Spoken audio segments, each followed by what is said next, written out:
Good morning students. चलो अब इस एकेडमिक ईयर 2020-21 में आप सभी का स्वागत। 7वीं से अब आप 8वीं में आ गए हो। चलो अब इस साल हमारी स्कूल जैसे हमेशा शुरू होती है वैसे नहीं हो रही है, लेकिन इस ऑनलाइन तरीके से अब हम कुछ दिनों तक ऐसे ही यहाँ पर पढ़ाई करने वाले हैं। तो चलो आज आपके लिए जो बुक है, अब वो तो आपने शायद ली होगी, नहीं ली तो भी ऑनलाइन ये सारी बुक अवेलेबल है। मैं आपको एक पीडीएफ जो टेक्स्ट बुक है, वो ऐसी टेक्स्ट बुक यहाँ पर जो दिखाई दे रही है आपको, वैसे मैं आपको सेंड करने वाला, आपके ग्रुप पर वो आ जाएगी। अब इसमें हमें सबसे पहले हमारी इस बुक में देखो, इंडेक्स इंडेक्स में क्या है, पहली इकाई और दूसरी इकाई, ऐसे दो पार्ट में हमारी टेक्स्ट बुक डिवाइड है, विभाजित है। अब सबसे पहला पार्ट यहाँ पर जो कविता के रूप में राम प्रसाद बिस्मिल इसके रचनाकार है, वो है मातृभूमि। अब आपको क्या करना है, तो एक अच्छे से नई नोटबुक करनी है, अगर पुरानी होगी तो भी चलेगा। तो उस नोटबुक में आप सब जानकारी यहाँ पर जो मैं बताने वाला हूँ अथवा जो प्रश्नों के उत्तर है वो आपको लिखना है। अब पहले कविता की ओर हम जाते हैं। चलो अब पेज नंबर यहाँ पर जो है वो है 1, पहली इकाई है मातृभूमि, कविता का नाम, और लेखक यानी सॉरी जो कवि है वो है राम प्रसाद बिस्मिल। अब कविता मैं सबसे पहले यहाँ पर पढ़ता हूँ। आपके पास घर पर अगर बुक है, नोटबुक है, तो उसे ठीक से पढ़कर उसमें लिखना भी है। अब पीडीएफ कॉपी में भेजने वाला हूँ, तो आपके पास सभी के टेक्स्ट बुक रहेगी ही। तो चलो सबसे पहले हम कविता को पढ़ते हैं कि हे मातृभूमि तेरे चरणों में शीश नवाऊं।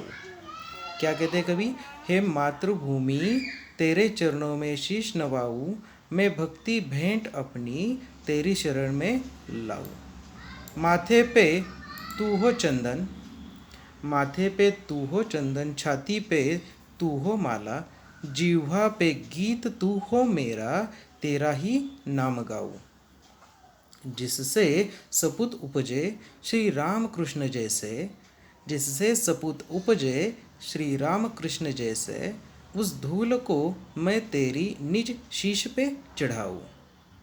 माई समुद्र जिसकी पदरज को नित्य धोकर, करता प्रणाम तुझको मैं वे चरण दबाऊं।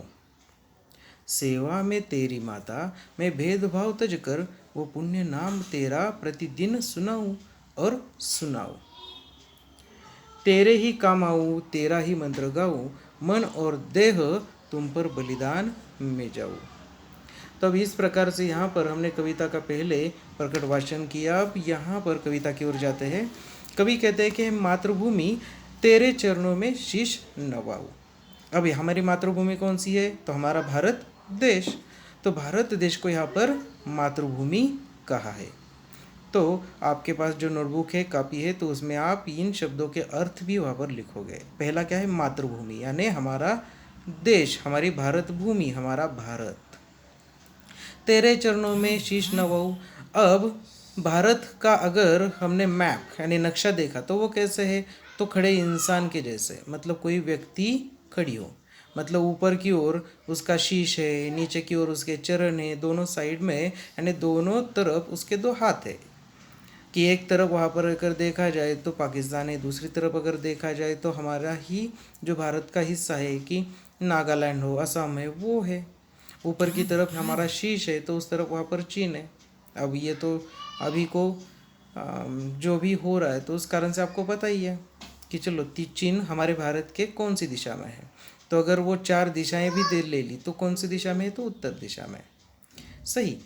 तो हे मातृभूमि तेरे चरणों में शीश नवाऊं, मतलब वो अपना शीश, अपना सिर, अपने अंदर का अहंकार, ये सब कुछ भारत भूमि के चरणों में वहाँ पर क्या करना चाहता है, तो छोड़ना चाहता है।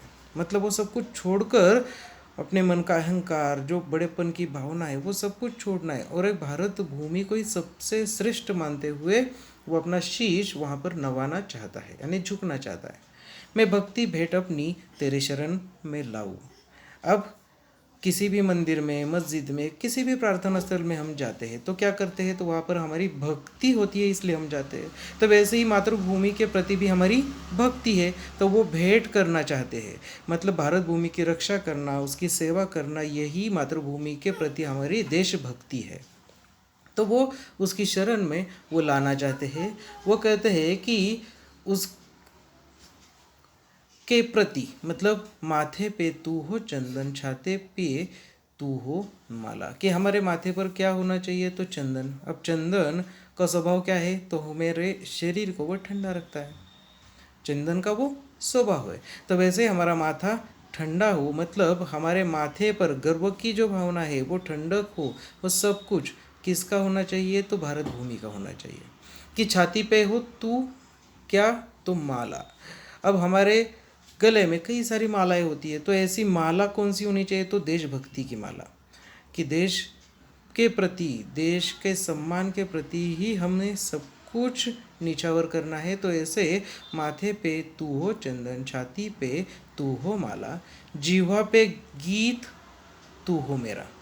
अब देखो, जीवा, जीवा यानी क्या, हमारी जीव। तो जीवा पे गीत हो तू हो मेरा और तेरा ही नाम गाऊं। कि भारत भूमि का ही वो गुणगान करना चाहते हैं, देशभक्ति के गीत गाना चाहते हैं। देशभक्ति उनके लिए सर्वतोपरि है। कि जिससे सपूत उपजे श्री रामकृष्ण जैसे। कि देखो, भारत भूमि में कई सारे अच्छे सपूत पैदा हुए। अब यहाँ पर पूत यानी पुत्र, अब उसे उपसर्ग लगा है, यानी शब्द के पहले उस अक्षर में एक अक्षर या एक शब्द जो वहाँ पर जुड़ जाता है उसे हम उपसर्ग कहते हैं। उपसर्ग हमारा पिछले साल वहाँ पर हुआ है कि जी सफिक्स प्रीफिक्स हमने देखा है ना। तो उसमें से प्री यानी पहले, तो पहले जो आता है तो उसे उपसर्ग कहते हैं और बाद में आता है उसे प्रत्यय। तो जिससे सपूत उपजे, सपूत, सपूत यानी अच्छा पुत्र, अच्छा बेटा, और उपजे यानी निर्माण होना, पैदा होना, होना। कि जिससे सपूत उपजे श्री रामकृष्ण जैसे। कि भारत भूमि में कई सारे महान व्यक्तियों ने जन्म लिया है, कई सारे महान ऐसे बेटे वहाँ पर पैदा हुए जिन्होंने इस भूमि की जो गरिमा है, शान और शौकत है, बहुत ही ऊंचाई पर वो लेकर गए। कि उस धूल को मैं तेरी निज शीश पे चढ़ाऊँ, कि उनके जैसा ही मुझे भी बनना है। और क्या करना है, तो उनके जैसे ही, या अपना जो बलिदान है वो देश के लिए देना है, अपना जान, अपनी जो जान है वो भी निछावर करनी है। कि उस धूल को मैं तेरी निज शीश पे चढ़ाऊँ माई। अब माई यानी माता। अब माता कौन, तो भारत माता। कि माई समुद्र जिसकी पद रज को नित्य धोकर, करता प्रणाम तुझको मैं वे चरण दबाऊं। कि समुद्र भी क्या करता है, उसकी पद रज, पद यानी पैर, हमारे पग, तो पद रज को नित्य धोकर, नित्य यानी हमेशा। कि देखो, भारत भूमि का अगर नक्शा देखा जाए, जैसे मैंने शुरुआत में कहा था, तो नक्शे में हमारे जो एक व्यक्ति का चित्र बन जाता है, हम उसे भारत माता के नाम से जानते हैं। तो उसके पैर कहाँ पर है, तो नीचे समुद्र की ओर, सही है ना। कि कन्याकुमारी की ओर हम जाएंगे तो वहाँ पर क्या है, तो पानी है। अब वो पानी कौन सा है, तो समुद्र का। तो वो समुद्र उसके पैर हमेशा लहरों से धोने का काम करता है। कि करता प्रणाम तुझको मैं वे चरण दबाऊं। कि उसकी सेवा करना चाहते हैं, भारत भूमि की सेवा करना चाहते हैं, उसके चरण दबाना चाहते हैं। जैसे हम माता पिता के जो पैर है वो दबाते हैं, वो अगर बीमार है तो उनकी सेवा करते हैं, तो वैसे ही वो भारत भूमि की सेवा करना चाहते हैं। आगे वह कहते हैं, सेवा में तेरी माता मैं भेद भाव तज कर, वह पुण्य नाम तेरा प्रतिदिन सुनूं सुनाऊं। कि भारत भूमि की सेवा वो करना चाहते हैं। अब वो सेवा कई अलग अलग प्रकार से, जैसे डॉक्टर है वो क्या करते हैं, तो अपनी सेवा करते हैं, तो वो भी भारत माता की सेवा हुई। मतलब कैसे, तो वह मरीजों का इलाज करते हैं। कोई इंजीनियर है वो अलग अलग इमारतें बनाता है, अलग अलग जो पुल है, अथवा अलग अलग जगह पर कुछ नया निर्माण करना, वो भी भारत माता की सेवा है। जो हमारे सैनिक है वो हमारी रक्षा करते हैं, वो भी भारत माता की सेवा है। तो ऐसे हर एक व्यक्ति अलग अलग अपने कामों के ज़रिए से भारत माता की सेवा करता है। वैसे ही कवि यहाँ पर भारत माता की सेवा करना चाहते हैं। वो कहते हैं कि मैं भेदभाव तज कर, कि इसमें कोई भेदभाव होता है क्या, नहीं। सैनिक ऐसा सोचते हैं क्या, हम इस धर्म के हैं, हम इस जाति के, नहीं। तो वो सभी के लिए समानता की नज़र से देखते हैं। वैसे ही भारत भूमि हमारी सभी के लिए भारत माता है, उसमें कोई भी धर्म या ऐसे पंथ से भेदभाव हम कर नहीं सकते। वो पुण्य नाम तेरा प्रतिदिन सुनो सुनाओ, कि भारत भूमि का नाम कैसे है, तो पुण्य है। और वो प्रतिदिन यानी हर दिन मैं सुनना भी चाहता हूँ और सुनाना भी चाहता हूँ। कि अंत में पंक्तियाँ है, तेरे ही काम आऊँ तेरा ही मंत्र गाऊँ। कि वो भारत भूमि के काम आना चाहते हैं, मतलब हमारा जो जीवन है वो किसी के काम आना चाहिए। कुछ अच्छा ही कर कर हमें जीवन व्यतीत करना चाहिए। पैसा तो सभी कमाते हैं, सभी जीवन व्यतीत करते हैं, लेकिन जीवन सफल उन्हीं का होता है जो दूसरों के लिए जीते हैं, दूसरों की भलाई सोचते हैं, दूसरों की भलाई के लिए काम करते हैं। तो ऐसे सेवक की भांति वो काम करना चाहते हैं कि तेरे ही काम आऊँ तेरा ही मंत्र गाऊँ, मन और देह तुम पर बलिदान में जाऊँ। मतलब मन तो दे दिया है, और देह, देह यानी शरीर, तो शरीर भी देश के लिए बलिदान करना चाहते हैं, मतलब त्यागना चाहते हैं। तो इस प्रकार से कविता यहाँ पर समाप्त हुई। अब थोड़े से कुछ प्रश्न है, उससे पहले शब्द वाटिका की ओर जाते हैं। शब्द वाटिका यानी शब्दों के अर्थ, कि नवाना, नवाना का अर्थ यहाँ पर दिया है, क्या देखो, झुकाना, सिर नवाते हैं ना, तो वैसे सिर झुकाना। शीश, शीश यानी सिर। उसके बाद जीवा, जीभ, रज, धूल, बलिदान, प्राणाहुति, या उसे निछावर भी कहा है, और देह यानी शरीर। अब उसके बाद आकृतियों को पूर्ण करना है। अब उसके लिए मातृभूमि की विशेषता है, मातृभूमि की क्या क्या विशेषता है वो सोचनी है और लिखने की कोशिश करनी है। बाद में हम ये सब ले नहीं वाले, लेकिन अभी आप जितना हो सके उतना कोशिश कर कर लिखोगे, ठीक है। उसके बाद अगला प्रश्न है, कृति पूर्ण करो। इसमें है, कवि मातृभूमि के प्रति अर्पित करना चाहते हैं। अब क्या करना चाहते हैं, तो मन और देह दोनों अर्पित करना चाहते हैं ना। उसके बाद एक शब्द में उत्तर लिखो, कवि की जीवा पर किसके इसके गीत हो। अब किसके गीत, तो भारत माता के, मातृभूमि के। मातृभूमि के चरण धोने वाला कौन धोता है, समुद्र।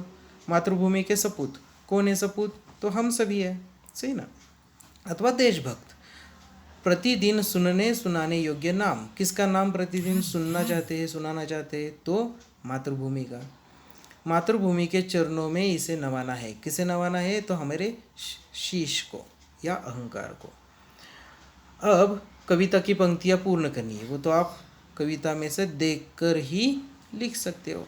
अब विराम चिन्हों के नाम लिखने, ये तो 5वीं कक्षा से हमारा हुआ है कि नहीं। पूर्ण विराम हो, अर्ध विराम हो, अल्प विराम हो, प्रश्न चिन्ह हो, डैश हो, फिर से प्रश्न चिन्ह, या ऐसे अलग अलग चिन्हों के नाम, ये आप अच्छे से लिखोगे। उसके आगे अक्षरों में भी सब लिखोगे। अब यहाँ पर एक कहानी तैयार करनी है। अब ये 4 शब्द है, ग्रंथालय, स्वप्न, पहेली, कांच। प्रश्न कौन सा है हमारा, देखो, उपयोजित लेखन। अब उपयोजित लेखन में कहानी, पत्र, ये सब कुछ आ जाता है। अब इसमें आपको कहानी लिखनी है, वो आपके मन से इन शब्दों को लेकर कोई भी कहानी आप तैयार कर सकते हो। मतलब आपकी कहानी वहाँ पर गलत होगी क्या, नहीं। तो जो भी आप लिखोगे सही होगा, लेकिन सिर्फ सकारात्मक सोच रखनी है, पॉजिटिव थिंकिंग, ठीक है। अब स्वयं अध्ययन का एक प्रश्न है जो 2 अंकों के लिए इस साल से आपको होगा, जिसे सेल्फ रिस्पॉन्स वाले प्रश्न, ऐसा हम कहते हैं कि विकास की ओर बढ़ता हुआ भारत देश से संबंधित महत्वपूर्ण कार्यों की सूची बनाओ। सूची यानी लिस्ट। तो वैसे आप जो जो आपको लगता है वो सोचोगे और यहाँ पर लिखोगे, ठीक है। आज के लिए आपको इतना ही गृह कार्य है, तो वो ठीक से अच्छी बुक बनाकर अथवा पुरानी बुक में आप लिखोगे, और स्कूल रीओपन होने के बाद ये सब कुछ मैं वहाँ पर देखने वाला हूँ, चेक करने वाला हूँ। आप कोशिश करोगे, बाकी का बाद में हम फिर से सब कुछ लेने वाले, ठीक है। Okay, bye.